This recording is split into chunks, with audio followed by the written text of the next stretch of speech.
Now, I couldn't watch the whole match, I wasn't allowed to, but this morning I woke up early. I searched for highlights just to piece together the pieces of the game that I did not watch, alright? So, I've been watching a few other videos of other content creators on this match, and a lot of them are going at Poch. He's not doing the right stuff, he's not doing the right stuff. I watched, alright, even in the first half.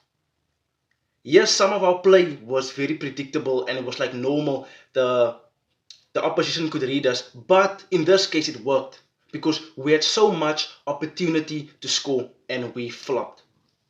Alright, we flopped. Everyone's going at Poch. No, Poch can only do so much.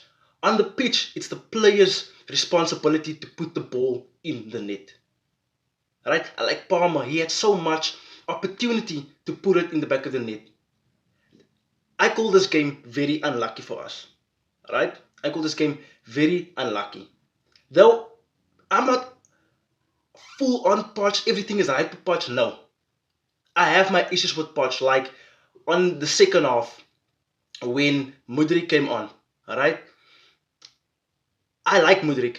And the thing is, I feel like Poch doesn't use Mudryk in the correct manner. Because when you have wide wingers, especially in Mudryk's case, he needs a supporting left back to overlap because he's constantly in a 2v1 situation and he constantly loses the ball when that's the situation.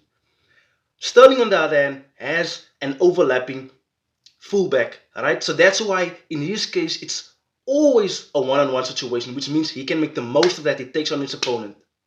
Mudryk does not have that. That's one issue I do have with Poch. Right? Also, there's one more thing I have to mention that also kind of irritates me about Poch, but besides these points that I'm pointing out, is that Poch does a lot of stuff right. He doesn't do a lot wrong. I feel like most of the stuff is up to the players and they don't execute. Okay, where was I? So, the one thing that also irritates me, right, is that Poch plays these smaller teams like he's playing a big Premier League team, right? He plays a 4-3-3, which means only the forwards are committed to the front, right? But these are teams that are not going to come onto you where you need 4 defenders, right? You can commit one more man to the front because these smaller teams are going to sit back. They're going to wait. Bigger teams are going to come with a press which allows you to play through them and you don't need as much men forward because there are going to be gaps. But these teams are playing a low block, which means they are always going to have more men in their box than what you have. Let's take an example, the game we had against Luton. When they were so desperate, they were putting men in the box. You see, they were playing with 2 defenders. But they were putting men in the box and they almost won that game. Or they could have drawn. But the point is, that's the effect that just committing one more man to the front can do.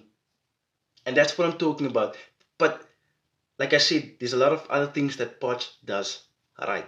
But in this case, I feel like you shouldn't underestimate these teams, but we should be winning these matches. We should really be winning these matches. And then there are those that says, no, it's alright, we still have we still have a second leg. Did you see what happened in the first leg? We didn't even score, so what makes you think we're going to score in the second leg? Alright? Maybe we might score. And maybe they might also score, and then we go to penalties, and we might win there, but we also might not win.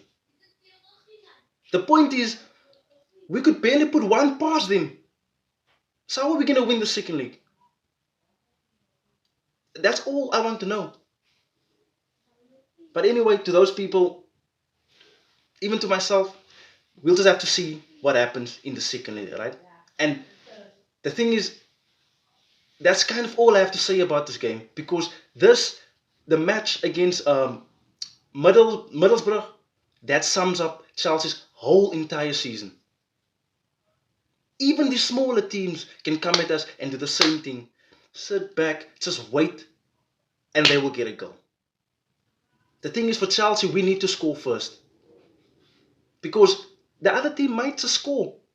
They might just come back with an equalizer. And that's why we need to score. But whenever the opposition scores first, for some reason we cannot come back from that. But I get it. We're a young side.